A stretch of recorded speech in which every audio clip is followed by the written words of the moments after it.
বিসমিল্লাহির রহমানির রহিম। আসসালামু আলাইকুম। উপস্থিত দর্শক মণ্ডলী, আমরা আজ থেকে প্রতি শুক্রবার ডক্টর মিজানুর রহমান আজহারি সাহেবের এক নজরে কোরআন, এটা আমরা আপনাদের প্রতি শুক্রবার পড়ে শোনানোর আশা করছি। আমরা আশা করি আপনারা এই মূল্যবান কথা, এই এক নজরে কোরআনের মূল্যবান কথাগুলো আপনারা শুনবেন। আপনাদের দেখার আমন্ত্রণ রইল নিউজ 54 টিভির তরফ থেকে। আমরা প্রতি শুক্রবার আমরা তা আপনাদের নজরে আনব। এক নজরে কোরআন, লেখক হলেন ডক্টর মিজানুর রহমান আজহারি। উনি সুন্দরভাবে এই এক নজরে কোরআন লিখেছেন। আপনারা শুনবেন, দেখবেন এবং নিজের প্রয়োজনে এটাকে কিনে পড়ার চেষ্টা করবেন এবং আমল করার চেষ্টা করবেন। এক নজরে কোরআনের এরপরে আছে, ধরেন অপর পৃষ্ঠায় আছে আপনার এক নজর কোরআন বইটির বৈশিষ্ট্য। এখানে আছে এক নজরে কোরআনের বইটির এই বৈশিষ্ট্যের উল্টা দিকে এটা আছে। এক নজরে কোরআন ডক্টর মিজানুর রহমান আজহারির। আমি আশা করি আপনারা এক নজরে কোরআন পড়বেন, সংগ্রহ করবেন এবং আমল করার চেষ্টা করবেন। তাহলে আসুন আমরা এক নজরে কোরআনের প্রথম থেকে শুরু করি। কী আছে এর ভিতরে আমরা দেখি, শুনি, বুঝি, তারপরে আমরা আমল করব সে অনুযায়ী। সবাইকে ধন্যবাদ। আসসালামু আলাইকুম। বিসমিল্লাহির রহমানির রহিম। উপস্থিত দর্শক মণ্ডলী, আমরা গত সপ্তাহে এক নজরে কোরআন শরীফের এক নজরে কোরআন এটার আমরা আলোচনা করেছি 9টি মূলনীতি উপরে। এখন আলাপ করব কোরআন সংকলনের ইতিহাস। কোরআন মাজিদ লিখিত আকারে সংকলিত হওয়ার ক্ষেত্রে 3টি ধাপ অতিক্রম করেছে। প্রথম ধাপ নবী সাল্লাল্লাহু আলাইহি ওয়াসাল্লাম এর যুগ, দ্বিতীয় ধাপ আবু বকর সাল্লাল্লাহু আলাইহি ওয়াসাল্লাম এর যুগ, তৃতীয় ধাপ ওসমান রাদিয়াল্লাহু আনহুর যুগ। আর এই শেষ ধাপে যখন সংকলন করা হয় তখন কোরআনের অনেকগুলো প্রতিলিপি তৈরি করে বিভিন্ন অঞ্চলে পাঠানো হয়। প্রথম ধাপ বলছি, আপনার প্রথম ধাপ শুনুন।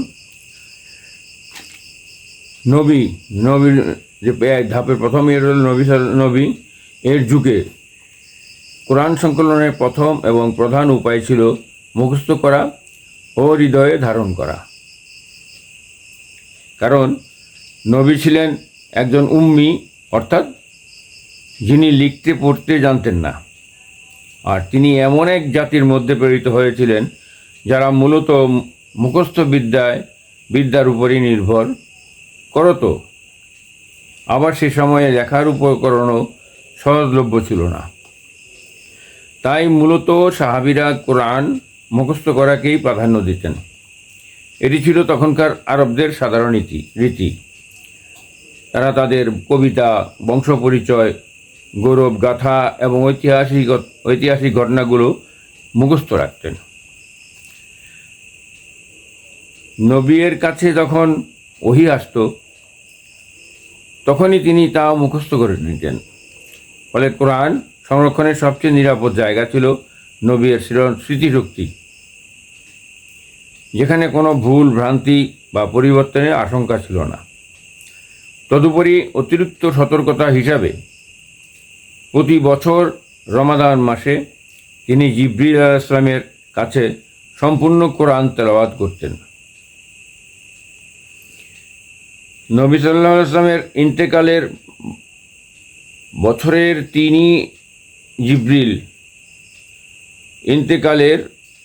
বছরে তিনি জিবরিল আলাইহিস সালামের সঙ্গে পূর্ণ কোরআন 2বার খতম করেন। সাহাবায়ে কেরাম ও কোরআনের ব্যাপারেও ছিলেন অত্যন্ত যত্নশীল। তারা কোরআন মুখস্থ করা ও সংরক্ষণ করার ক্ষেত্রে একে অপরের সঙ্গে প্রতিযোগিতা করতেন। কোরআন অধ্যয়ন ও বোঝার জন্য তারা ছিলেন অধীর আগ্রহী। কে কতটুকু কোরআন মুখস্থ করেছেন তার ভিত্তিতে তাদের মাঝে মর্যাদার পার্থক্য হতো। এমনকি কোনো কোনো নারী সাহাবীর জন্য তার বিয়ের মোহর হতো একটি কোরআনের সূরা, যা তার স্বামী তাকে শেখাতেন। তারা ঘুমের আরাম ও বিশ্রাম ত্যাগ করে রাত জেগে কোরআন তেলাওয়াত করতেন। গভীর রাতে কেউ সাহাবায়ে কেরামের ঘরের পাশ দিয়ে গেলে শুনতে পেতেন কোরআন তেলাওয়াতের শব্দ, যা মৌমাছির গুঞ্জনের মতো প্রতিধ্বনিত হতো। রাসূলুল্লাহ সাল্লাল্লাহু আলাইহি ওয়াসাল্লাম তাদের মধ্যে কোরআনের প্রতি এই ভালোবাসা ও যত্ন আরও দৃঢ় করতেন। তিনি তাদের কাছে আল্লাহর পক্ষ থেকে অবতীর্ণ ওহী পৌঁছে দিতেন এবং দূরবর্তী সাহাবীদের কাছে কোরআন শিক্ষার জন্য প্রতিনিধি পাঠাতেন। যেমন তিনি মদিনা হিজরতের পূর্বে মুসাব ইবনু উমাইর ও ইবনু উম্মি মাকতুম আলাইহিস সালামকে পাঠান, যাতে তারা মদিনাবাসীদের ইসলাম শেখান এবং কোরআন তেলাওয়াত করান। একইভাবে হিজরতের পর তিনি মক্কায় মুআজ ইবন জাবাল আলাইহিস সালামকে পাঠান, যাতে তিনি মানুষকে কোরআন মুখস্থ করান ও তেলাওয়াত শেখান।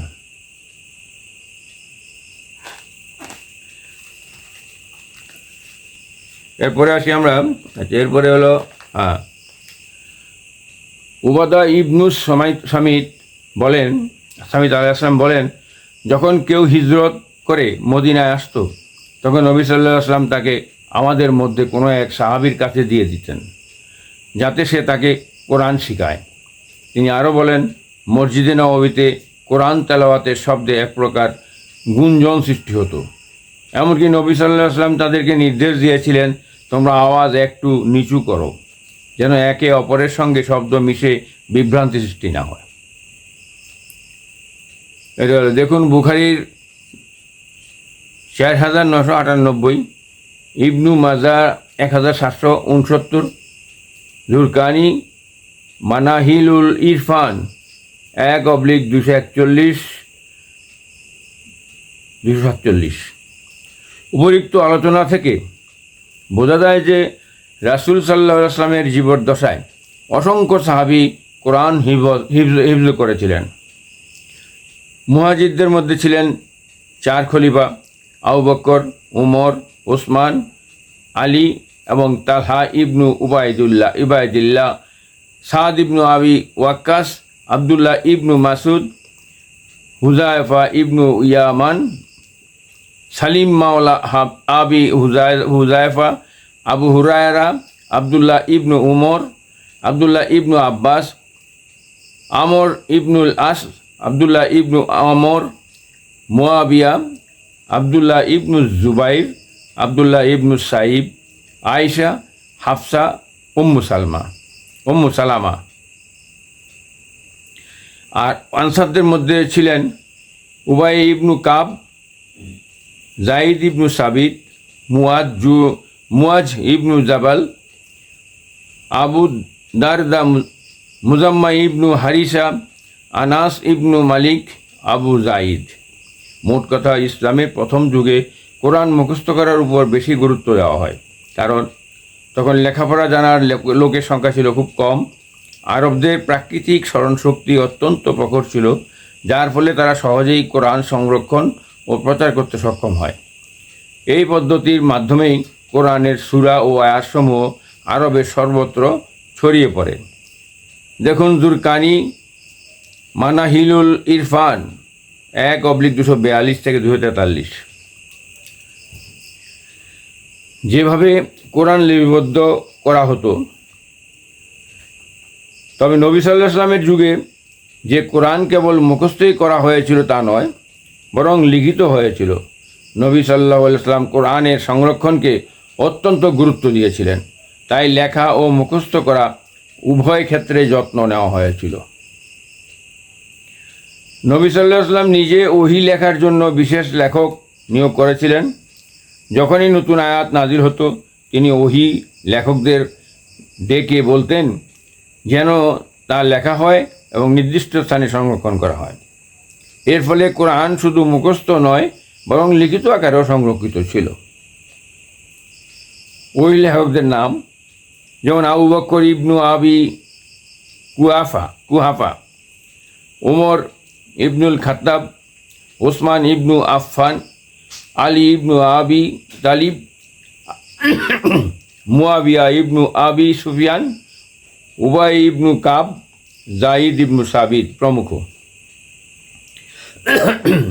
সাহাবীগণ বিভিন্ন বস্তুতে কোরআন লিখতে যেমন খেজুর গাছের পাতা, চামড়া ও পাথরের টুকরো, পশুর হাড়, বিশেষত কাঁধের হাড়, এরপর এই সমস্ত লিখিত অংশ রাসূল সাল্লাল্লাহু আলাইহি ওয়াসাল্লামের ঘরে সংরক্ষিত থাকত। তবে তখনও কোরআন একত্রিত করে এক খণ্ড পুস্তক বা মুসাফ হিসাবে লিপিবদ্ধ করা হয়নি। তবে যা কিছু লিপিবদ্ধ হতো সেখানকার কোরআনের আয়াত ও সূরার বিন্যাস কোনো মানুষের ইচ্ছায় হয়নি, বরং জিবরাইল আলাইহিস সালামের নির্দেশনাতেই হয়েছে। নবী সাল্লাল্লাহু আলাইহি ওয়াসাল্লাম যখনই কোনো নতুন আয়াত পেতেন তিনি সাহাবীদের বলতেন, এই আয়াতটি অমুক সূরার অমুক স্থানে রাখো। দেখুন আবু উবাইদ ফাদাইলুল কোরআন পৃষ্ঠা 280, বাইহাকি দালাইলুল নবুয়াহ 7153। এইভাবে কোরআন সংকলনের প্রথম ধাপে মুখস্থ করার পাশাপাশি লিখিত অঙ্ক আকারেও তা সংরক্ষিত ছিল, কিন্তু তখনও এটি এককভাবে মুসাক আকারে লিপিবদ্ধ হয়নি, বরং বিভিন্ন উপকরণে বিক্ষিপ্তভাবে লেখা ছিল। এই পদ্ধতি আল্লাহর নির্দেশে ও নবী সাল্লাল্লাহু আলাইহি ওয়াসাল্লামের তত্ত্বাবধানে সম্পন্ন হয়েছিল, যা পরবর্তী যুগে আনুষ্ঠানিকভাবে সংকলিত হয়। এই জন্য দেখুন জুরকানি মানাহিলুল ইরফান 1/246 থেকে 248, 286, মোহাম্মদ আবু সাহাবা আল মাদখাল লিদিবাসাতিল কোরআনিল করিম পৃষ্ঠা 314। আমরা এখন প্রথম ধাপ পড়লাম। এখন দ্বিতীয় ধাপে আমরা আসি। দ্বিতীয় ধাপ আবু বকর রাদিয়াল্লাহু আনহুর যুগ। প্রথম ধাপে কার যুগ ছিল? নবী সাল্লাল্লাহু আলাইহি ওয়াসাল্লামের যুগ ছিল। তারপর দ্বিতীয় ধাপ হলো আবু বকর রাদিয়াল্লাহু আনহুর যুগ। রাসূল সাল্লাল্লাহু আলাইহি ওয়াসাল্লামের জীবনের দশাতেই মোটা কোরআন লেখা হয়েছিল।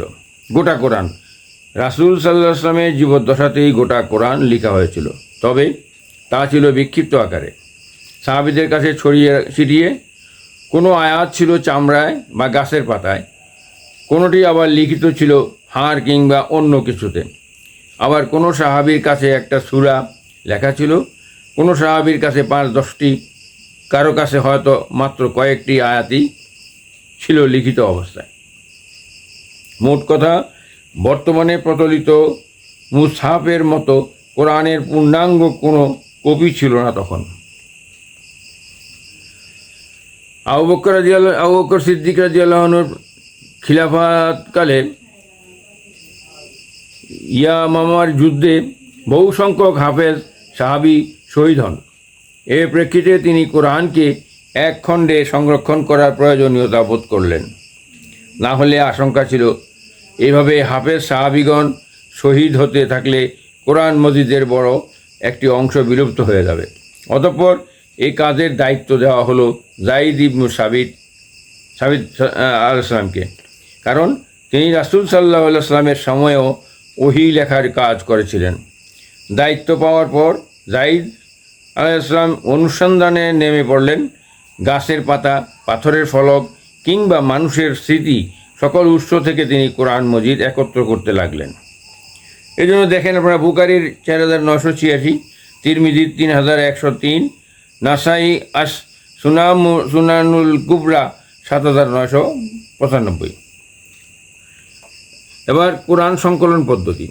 কোরআন সংকলনের ইতিহাস জানতে গেলে জাইদ ইবনু সাবিত আলাইহিসসালামের কর্মপদ্ধতি ভালোভাবে বুঝে নিতে হবে। জাইদ নিজে একজন কোরআনে হাফেজ ছিলেন, সুতরাং পূর্ণ কোরআন তিনি নিজ স্মৃতি থেকেও লিখে নিতে পারতেন।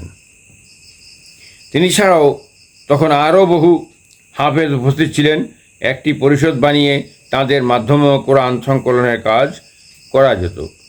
তাছাড়া নবী সাল্লাল্লাহু আলাইহি ওয়াসাল্লামের যুগে কোরআনের যে কপি তৈরি করা হয়েছিল, জাইদ আলাইহিস সালাম তা থেকেও কোরআনের অনুলিপি তৈরি করতে পারতেন, কিন্তু অধিক সতর্কতা বজায় রাখতে তিনি বিশেষ একটি পদ্ধতি গ্রহণ করেননি, বরং উপরিউক্ত সবগুলো বিষয়কেই তিনি সামনে রেখেছেন। এক্ষেত্রে উল্লেখযোগ্য বিশ্বস্ত সাহাবীদের লিখিত ও মৌখিক সাক্ষ্যের ভিত্তিতে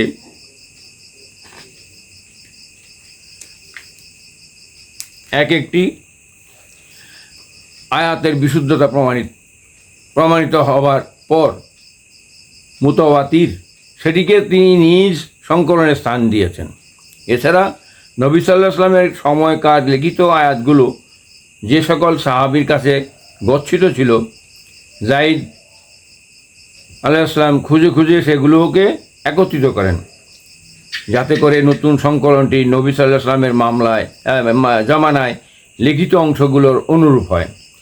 তাই ঘোষণা দেওয়া হয়েছিল, যার কাছে কোরআন মাজিদের যা আয়াত লিপিবদ্ধ আছে সে যেন তাই জাইদ আলাইহিস সালামের কাছে জমা দেয়। অতঃপর কেউ যখন তার কাছে লিখিত কোনো আয়াত নিয়ে আসত, জাইদ আলাইহিস সালাম কিন্তু কিছু পদ্ধতি অবলম্বন করে সেগুলোর সত্যতা পরখ করে নিতেন।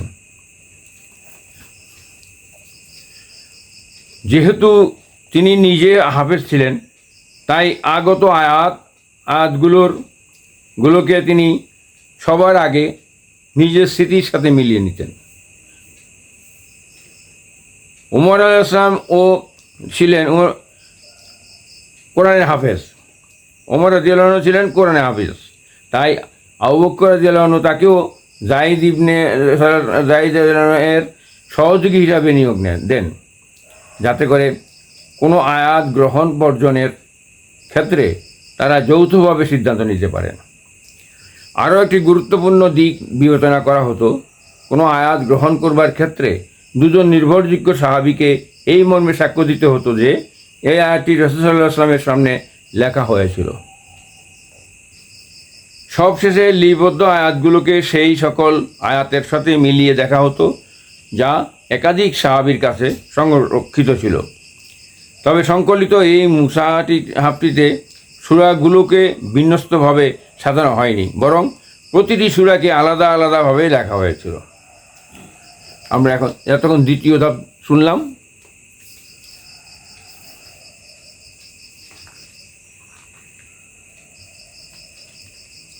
এবারে আমরা তৃতীয় ধাপ শুনব। তৃতীয় ধাপ ওসমান রাদিয়াল্লাহু আনহুর যুগ। আরবের ব্যবসায়ীরা নতুন যে অঞ্চলে যেতেন সেখানে ইসলামের সুমহান বার্তা পৌঁছে দিতে লাগলেন। এর ফলে ওসমান রাদিয়াল্লাহু আনহুর শাসনামলেই ইসলামী খিলাফত পৌঁছে যায় রোম ও ইরানের প্রত্যন্ত এলাকা পর্যন্ত। আর সেসব ব্যবসায়ীদের কাছ থেকেই কোরআন শিখতে লাগলেন সেসব এলাকার মুসলিমরা। তবে তখন কোরআন পড়ার রীতি ছিল ভিন্ন ভিন্ন। রাসূল সাল্লাল্লাহু আলাইহি ওয়াসাল্লাম তার সাহাবীদেরকে বিভিন্ন কিরাআত বা পাঠরীতিতে কোরআন শিখিয়েছেন। তো ব্যবসায়ী সাহাবীদের মধ্যে যিনি যেই পাঠরীতি রপ্ত করতেন তিনি সেভাবেই অন্যদেরকে শেখাতে লাগলেন। আর পাঠরীতির এই বৈচিত্র্যতার ব্যাপারে তখনকার সবারই জানাশোনা ছিল, তাই এ বিষয়ে কারো কোনো সমস্যা ছিল না। কিন্তু সময়ের সাথে সাথে কোরআন যত প্রত্যন্ত অঞ্চলে পৌঁছাতে লাগলো, খটকাও তত বাড়তে লাগলো। ওসব অঞ্চলের মানুষ কোরআনের কিরাআত বৈচিত্র্যের কথা জানত না, ফলে তাদের মধ্যেকার প্রতিটি গোত্র মনে করত আমাদের পাঠরীতি সঠিক আর বাকিরা সব ভুলভাবে কোরআন পড়েছে। এভাবে কোরআনকে ঘিরে তাদের মধ্যে দ্বন্দ্ব সংঘাত বাঁধতে শুরু করে। এই দ্বন্দ্বের কারণে আশঙ্কা ছিল মানুষ হয়তো কোরআনের মুতাওয়াতির বা প্রতিষ্ঠিত কোরআন কিরাআত সমূহকে অস্বীকার করে ভয়ানক গুনাহে লিপ্ত হয়ে পড়বে। ওদিকে মদিনায় যায়েদ ইবনে সাবিত এর সংরক্ষিত কপি ছাড়া আর কোনো নির্ভরযোগ্য কপি ছিল না, যেটি মুসলিম বিশ্বে প্রামাণ্য গ্রন্থ হিসাবে বিবেচিত হতে পারে। কারণ অন্যান্য যে সকল কপি বিভিন্ন সাহাবীদের কাছে ছিল, সেগুলো ছিল তাদের ব্যক্তি উদ্যোগে সংকলিত। তাছাড়া সেগুলোকে সমস্ত কিরাত একত্র করা হয়নি। ফলে এই দ্বন্দ্ব নিরসনে কার্যকরী পন্থা ছিল একটি সংকলনে সমস্ত নির্ভরযোগ্য কিরাত একত্র করা এবং তা দেখে সহি ও ভুল কিরাত সম্পর্কে সিদ্ধান্ত নেওয়া, আর সে সংকলনকে সারা মুসলিম বিশ্বে ছড়িয়ে দেওয়া। ওসমান রাদিয়াল্লাহু আনহু তার শাসনামলে ঠিক এই মহৎ কাজটি সম্পন্ন করেন। তারপর হলো আবু বকর রাদিয়াল্লাহু আনহু যেই মুসাফটি প্রস্তুত করে রেখে গিয়েছিলেন, সেটি সংরক্ষিত ছিল উম্মুল মুমিনিন হাফসা রাদিয়াল্লাহু আনহার কাছে। ওসমান রাদিয়াল্লাহু আনহু 4 জন সাহাবীর সমন্বয়ে একটি পরিষদ গঠন করেন। তারা হলেন যায়েদ ইবনু সাবিত, আবদুল্লাহ ইবনু জুবায়ের, সাইদ ইবনুল আস ও আব্দুর রহমান ইবনু হারিস ইবনি হিশাম রাদিয়াল্লাহু আনহু। তাদের দায়িত্ব ছিল আবু বকর রাদিয়াল্লাহু আনহুর সংকলিত মুসাফটির বেশ কিছু অনুলিপি তৈরি করা। তবে অনুলিপিতে সূরাগুলোকে ভিন্ন স্তর রূপে লিখতে হবে। এই 4 জন সাহাবীর মধ্যে যায়েদ ইবনু সাবিত রাদিয়াল্লাহু আনহু ছিলেন আনসারি আর বাকিরা ছিলেন কোরাইশি। ওসমান রাদিয়াল্লাহু আনহুর নির্দেশনা ছিল, যদি এই 4 জনের মধ্যে কোরআনের কোনো অংশ নিয়ে যদি কোনো মতবিরোধ দেখা দেয়, তাহলে কোরাইশি রীতি অগ্রাধিকার পাবে, কেননা কোরআন মাজিদ তাদের ভাষাতেই নাজিল হয়েছে। প্রাথমিক পর্যায়ে এই কাজে উক্ত 4 সাহাবী নিযুক্ত ছিলেন। পরবর্তী সময়ে অন্যান্য সাহাবীকেও তাদের সহযোগী হিসাবে নিয়োগ দেওয়া হয়। সূরাগুলোকে বিন্যস্ত করার পাশাপাশি তারা আরেকটি দারুণ কাজ করেছিলেন। কোরআনের আয়াতগুলোকে এমনভাবে লিখলেন যেখানে কোনো নুক্তা ও হরকত ব্যবহার করেননি। এর ফলে মুতাওয়াতির সবগুলো কিরাতই এসে পড়ল। কোনো পাঠরীতিকেই প্রাধান্য না দিয়ে বরং সবগুলো রীতিতেই কোরআন পড়বার ব্যবস্থা রাখা হলো। পরিশেষে সম্মিলিতভাবে সত্যায়িত কপিটির একাধিক অনুলিপি তৈরি করা হয়। আবু হাতিম সিজিস্তানি রাদিয়াল্লাহু আনহুর অভিমত অনুসারে 60টি কপি তৈরি করা হয়েছিল। একটি কপি মদিনাতে রেখে বাদবাকি সবগুলো কপিকে ছড়িয়ে দেওয়া হয় পৃথিবীর বিভিন্ন প্রান্তে। একটি মক্কায়, একটি শামে, একটি ইয়ামানে, একটি বাহরাইনে, একটি বসরায় ও একটি কুফায় পাঠিয়ে দেওয়া হয়, যাতে করে কোরআনের পাঠ রীতিকে কেন্দ্র করে আর কোনো দ্বন্দ্ব সংঘাত সৃষ্টি হতে না পারে।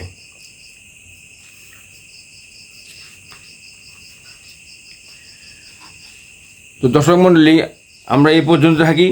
আগামীতে আমরা কোরআনের সঙ্গে আমাদের সম্পর্ক যেমন হবে এর উপরে আলোকপাত করব। তো